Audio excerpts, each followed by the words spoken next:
10 months in. I've had the car since January of this year. It's October at the moment. I've driven a lot of miles. I Uber in this thing. I commute to work in Wichita. I'm driving distance for work when I get to Wichita. If I'm not in class, I'm Ubering. So I'm doing a lot of driving. I've got a lot of experience with the car. Super hot in Kansas, and a lot of times when you're inside, maybe in class or something like that, and you get done with class and you're anticipating stepping outside into 100-degree temperatures, remembering that you can cool the car before you even head out is really nice. And you get to a car that's, you know, nice and chilly when you get in, or at least comfortable, and it's not as brutal a summer as it is if you don't have that. The screen all the Teslas come with is a really nice way to view the speed, they've got the PSI, the tire pressure always available. I've had a lot of tire issues this year. So being able to see where the inflation is at just about in real time, almost in real time, is a really convenient feature. It's taken me a little while to get used to it took me a little while to get used to the AC controls. Being able to manipulate exactly how the air goes, turning up the fan speed with the screen, all those things you typically have a button for, and I've gotten really used, and I prefer having the controls the way they are on the screen of the Tesla. A lot of things, at first, it's a bit of an adjustment. It's sort of an awkward adjustment getting used to doing things a different way. But I think in a lot of cases, I've heard other people say the same thing, that once you do get accustomed to the way that it is in a Tesla, you don't want to go back to the way that it was in conventional cars. And the AC system is another one of those examples.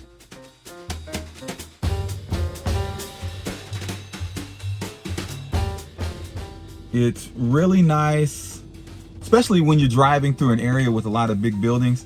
You can look up at the buildings and look up at things as they go overhead that you typically can't look at in a car with a roof, with even a limited sunroof, you can't see. But planes and things like that. Not that you want to be looking straight up while you're driving. I actually think the view in the back seat is better than the view up front. You know, the Model 3 has this bar in front, and unless you're looking up, you really can't appreciate the extra glass, and it sort of looks like the view in a conventional car. But you know, I said when I Uber, people in the back just really love it, and anytime I've sat in the back and let somebody else drive, I've really appreciated the extra scenery that you can take in with the glass roof. It's nice when it sprinkles.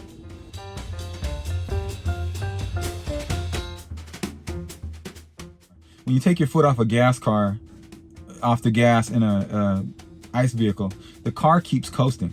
It slows down with gravity over time, but generally in order to slow down and stop, you have to press on the brake.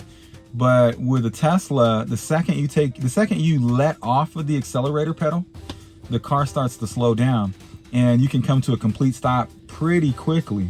And once you get used to that, you can time how long it's going to take for that, you know, for the engine to stop spinning or the motor to stop spinning, and slow down, take your turn, come to a complete stop, all the things you need to do without ever actually touching the brake. I do still touch the brake on a regular basis, but not probably 20%, maybe even 10% as often as I did with the car that I had before that. It's nice that you can just use one pedal and do all your driving with it.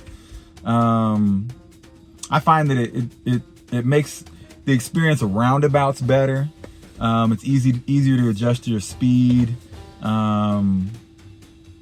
It's easier if all of a sudden you see a pothole, or you have a dip in the road that you weren't expecting. You can just take your foot off the accelerator, and that's all you need to do in order to minimize your speed going into that pothole or going into that dip.